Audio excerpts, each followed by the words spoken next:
Assalamu alaikum. This is Pratusha Burwa welcoming you all to the English news from BTV Chattogram. Let's begin with the headlines.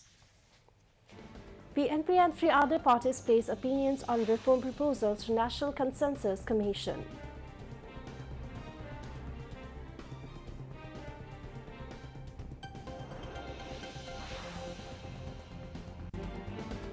Election Commission to prioritize public demand regarding demarcation of parliamentary constituencies.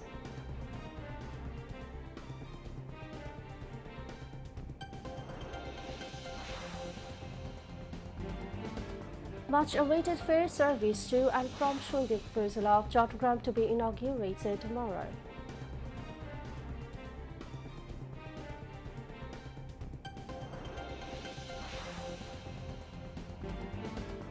U.S. Homeland Security to revoke legal protections for hundreds of thousands of Cubans, Haitians, Nicaraguans and Venezuelans, setting for potential deportation in about a month. And New Zealand claims to race by 3-1, beating Pakistan by 115 runs in 4th T20 in Mount Maunganui.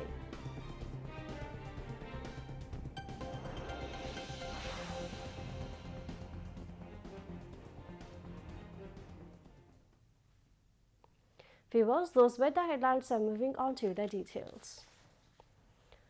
The BNP has placed its opinions on the reform proposals to the National Consensus Commission. A three-member delegation of the party led by Standing Committee member Salahuddin Ahmed to the commission at the LD Hall of the Jatiya সংসদ today. Later, Salahuddin Ahmed briefed journalists and said that the BNP agrees to its recommendations, but there are disagreements over some issues. Earlier in the morning, Rashtra Sanskar Andolon held a meeting with the National Consensus Commission. A delegation led by the organization's president Hasnat Qayyum took part in the meeting.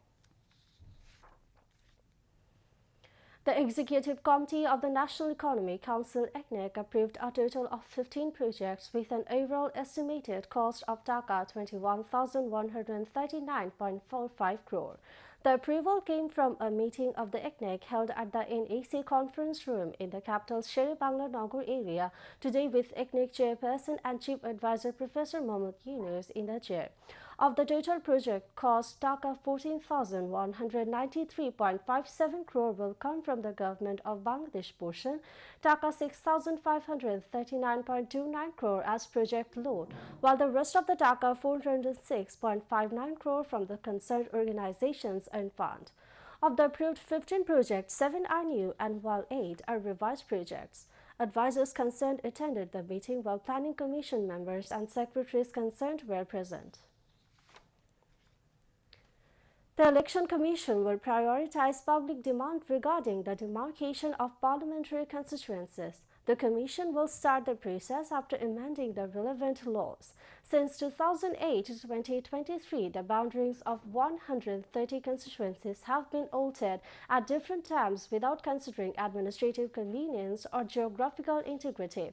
According to the Election Commission, boundary-related complications exist in 55 constituencies. People of many upazilas got lawmakers from other upazilas. As a result, voters need to go to one upazila for the local parliamentary and another for administrative purposes. So far, the Election Commission has received over 360 applications requesting boundary demarcation of constituencies. Many applicants demand a return to pre-2008 boundaries, specifically those set in 2001. For this reason, the Election Commission wants demarcation of constituencies before the upcoming 13th parliamentary elections. Election Commission Senior Secretary Akhtar Ahmed said that the submitted applications will be processed systematically. The process will take into account legal aspects, practical realities, geographical integrity, and administrative management before any changes are made. The Ministry of Shipping is adding a ferry service to the transportation system of the people of Shongbad Upazila of Chattogram, which is isolated from the mainland. The much-awaited ferry service of the islanders will be inaugurated tomorrow. This ferry service will operate between the Bashbaria waterway of Shitakunda and Guptachara waterway of Shondip. Chief Advisor Professor Mohammad Yunus will join the virtual platform at the Shondip Upazila Porishad premises. Shipping and Labour and Employment Advisor Brigadier General retired Dr. M. Shongbad Hussain will inaugurate the ferry service. It is mentionable that the long-awaited dream of the people of Shondip will be fulfilled by launching the Chattogram Shondip direct ferry service. As a result, the people of Shondip will get a safe water communication system. The provision of access to all types of vehicles, including buses, trucks and tank lorries, minibuses and private cars, will increase the standard of living and economic capacity of the people of Shondip. The launching of ferry services will also increase the potentiality for tourism in Shondip. Now, international news.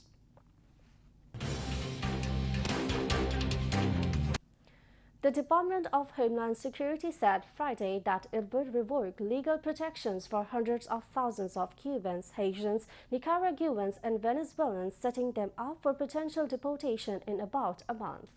The order applies to about 532,000 people from the 4 countries who came to the United States since October 2022. They arrived with financial sponsors and were given 2-year permits to live and work in the U.S. Homeland Security Secretary Kristen Noem said they will lose their legal status on April 24 or 30 days after the publication of the notice in the Federal Register. The new policy impacts people who are already in the U.S. and who came under the humanitarian parole program. It follows an earlier Trump administration decision to end what is called the broad abuse of the humanitarian parole, a long-standing legal tool prisons have used to allow people from countries where there is war or political instability to enter and temporarily live in the U.S.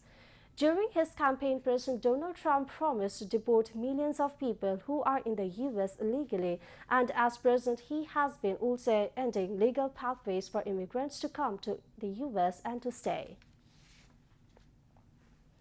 Israel says it has hit dozens of Hezbollah rocket launches and a command center in southern Lebanon after rockets were fired from there into Israel for the first time since November's ceasefire deal. Israeli Prime Minister Benjamin Netanyahu earlier said that he had instructed the Israel Defense Forces IDF to act forcefully against dozens of terror targets, reports BBC.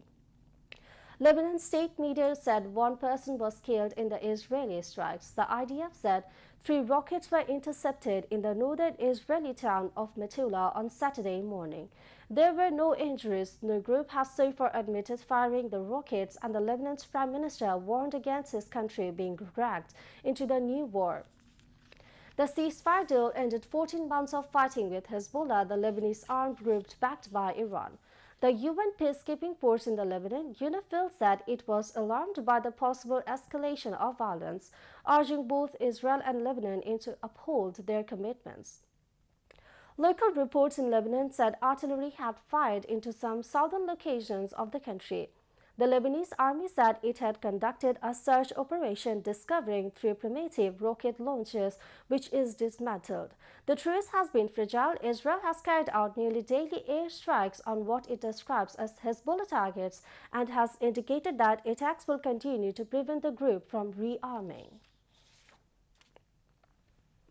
Israel has begun its attack on Lebanon, violating the ceasefire. At least 8 people, including 2 children, were killed in Israeli airstrikes and shelling in various areas of southern Lebanon yesterday.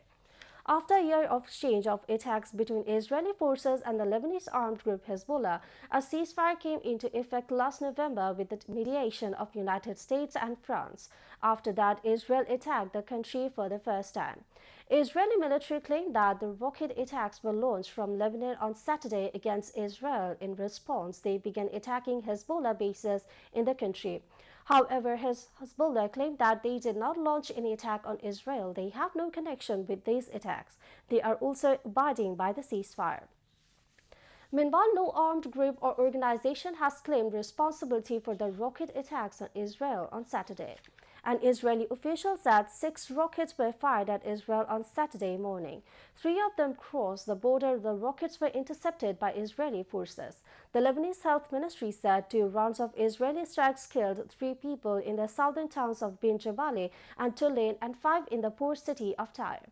The Lebanese state news agency reported that Israel forces carried out airstrikes and artillery shelling in various areas of the country's south bordering Israel on Saturday.